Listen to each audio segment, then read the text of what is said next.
Hey everybody, Vilisink back again with Raid Shadow Legends. How are you all? It's been a while, not that long, but it's a while. In this video we're going to continue with Hotatsu because I did the video earlier and I built him specifically that way for Faction Wars.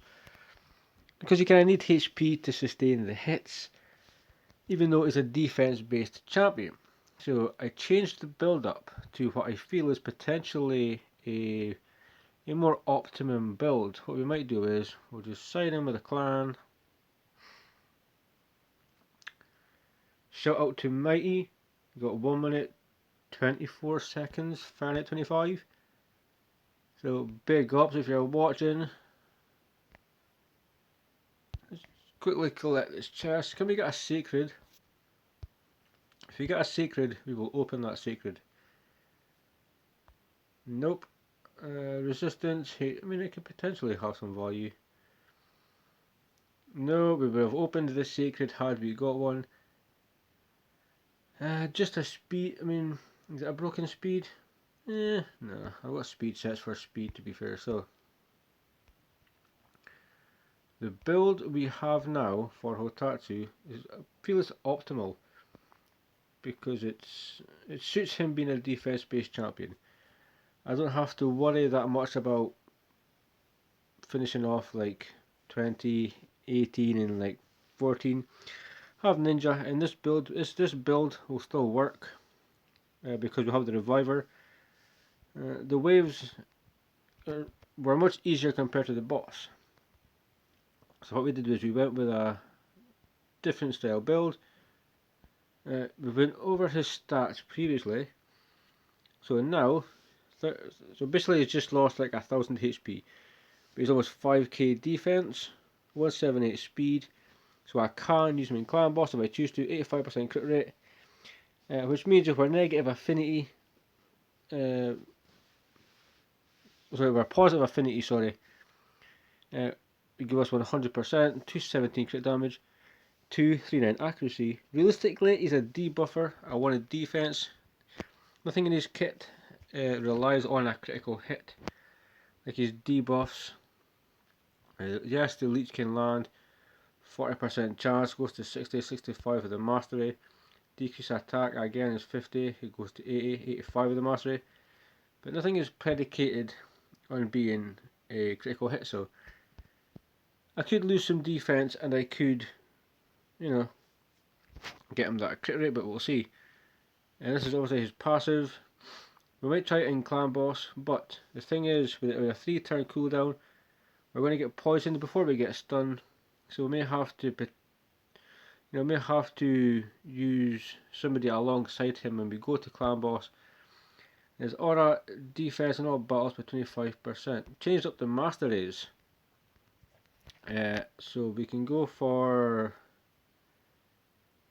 what the hell? We're going to go for that one. It gives me a slight increase in my defense. So basically done with the War Master. The last one I'll take will be maybe that one, but we'll see.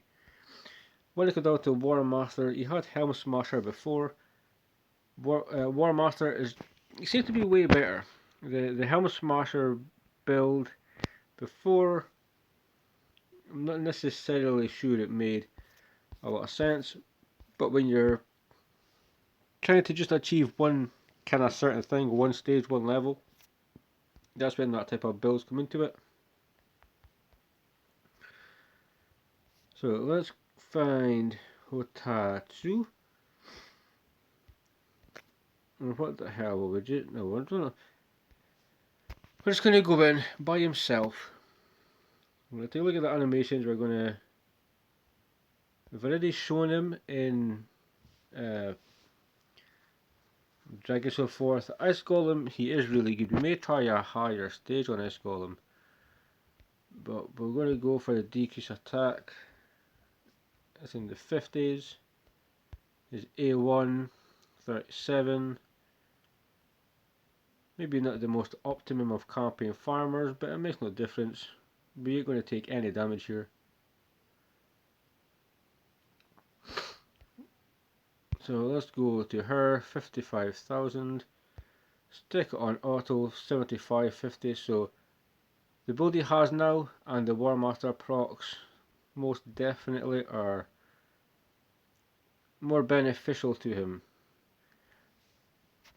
For past Vassal Mors, we now can go a little bit heavier on defense. And we also now know that he can farm campaign if you choose to, so we are going to do a quick damage check.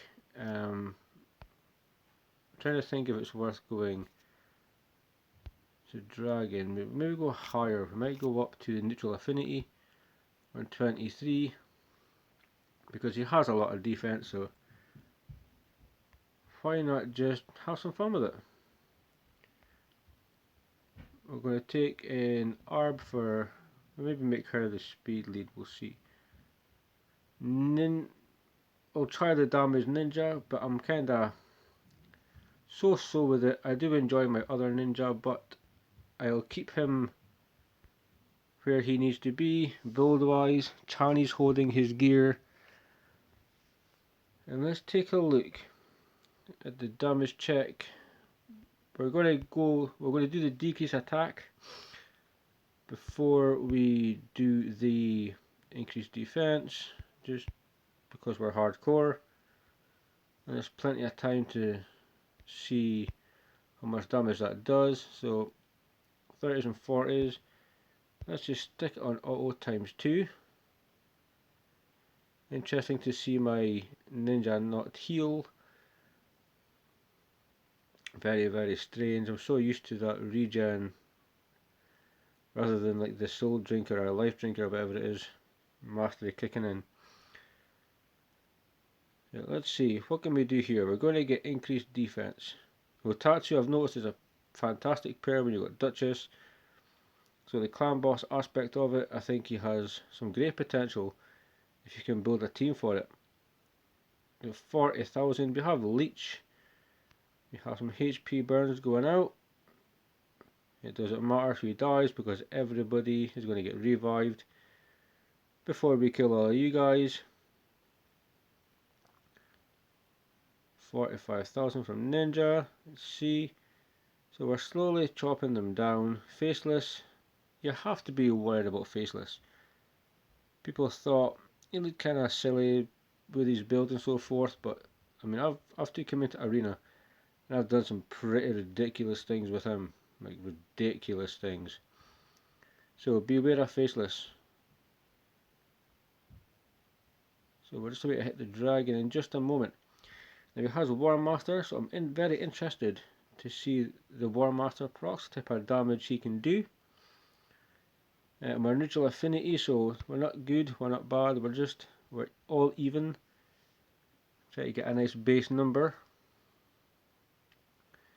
And also just to kind of show potentially the optimum build for this champion. So we'll take off a little bit of those, we'll do some damage there.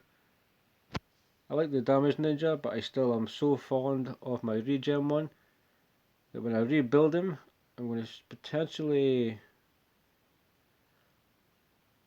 because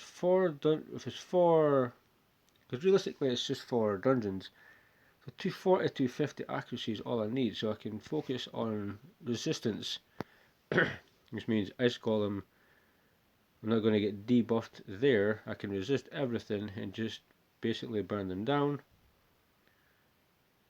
So 36, 60,000 War Master proc. Decreased defense on the A1, always nice to have.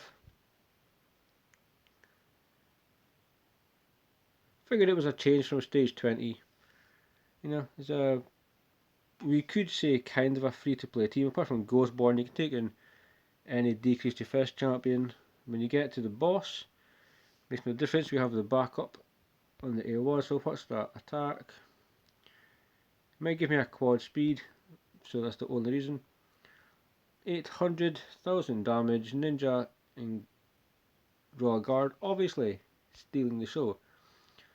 But let's do something real quick. Let's see how he looks in a team that does buffs.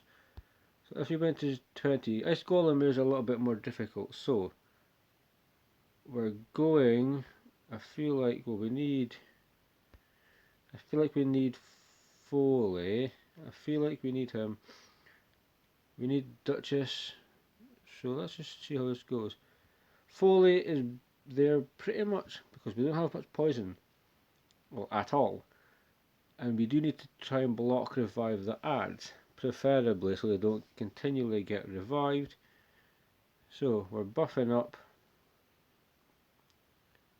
Sealed Fate. We're doing some damage, kicking some ass first, raising death, 40s and 30s and 40s. It still is good. Clear the wave quick enough. Let's see wave 2. Let's see how we cope with the Shriek from his Terror Beasts.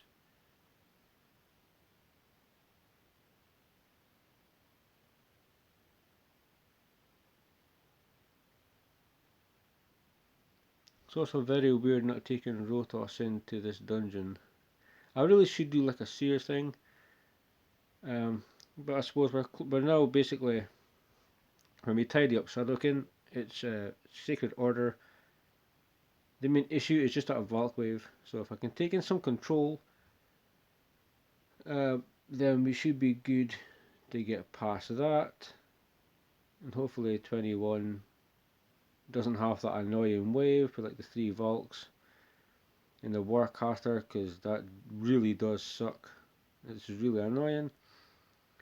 But look at the buffs here, we're doing well, taking no damage, just good hits, good procs, so War Master has definitely benefited him. The build he had before with Helm Smasher is too much RNG for this champion. When we look at his kit, he's more of a debuffer support champion. Yes, he's a defense based champion, so he can still be a nuker if built with high defense, but I think if you have the speed, the accuracy that you need, and just some masteries in place with War Master, you can be that support and that damage. Look at all these buffs, fantastic. A lot of protection with his team, absolutely. It might take us a few minutes to win it, but we're not going to lose it. Disruptor, some good damage there. So I think this by far is the optimal build for Hotatsu. Give him the defense, give him the speed, give him the accuracy. He obviously needs HP to stay alive, but mine, I'll show all the gear pieces. This fight I feel is going to be slightly too long. We're not going to lose it by any means, but I will show the gear pieces for how I have Hotatsu built now, and we'll see how much of a difference Laura Steel made. Probably not much, but you never know. Every little counts, you know what I mean? And it is my birthday today, random fact. So I'm going to try and push out a clan boss run later with this particular champion. So we have this item here.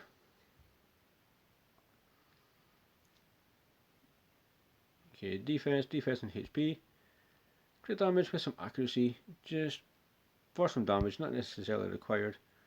Accuracy with some speed. I have some beautiful boots. I've messed up so many champions, like Magnar, and just so many champions trying to get this dude out. And it's just ridiculous. Dark Elhain and everybody. So, defense boots with speed, defense chest, crit rate, crit damage. I was looking for crit rate gloves, couldn't see any. That shield, that helm for the set, and that there. 239 accuracy. It is enough for what we're looking for, but I feel that's the optimum build. Just under 5k defense, the correct speed if I want to use my clan boss, and as we can see, very much it benefits from having War Master, having that defense, and putting him in a supportive kind of team. Cause he's a debuffer, more than a nuker, so He's there to support your team plus do damage, not the other way around. That is the second video of the day. Hope you enjoyed it, guys. Stay safe, keep on reading. See you soon.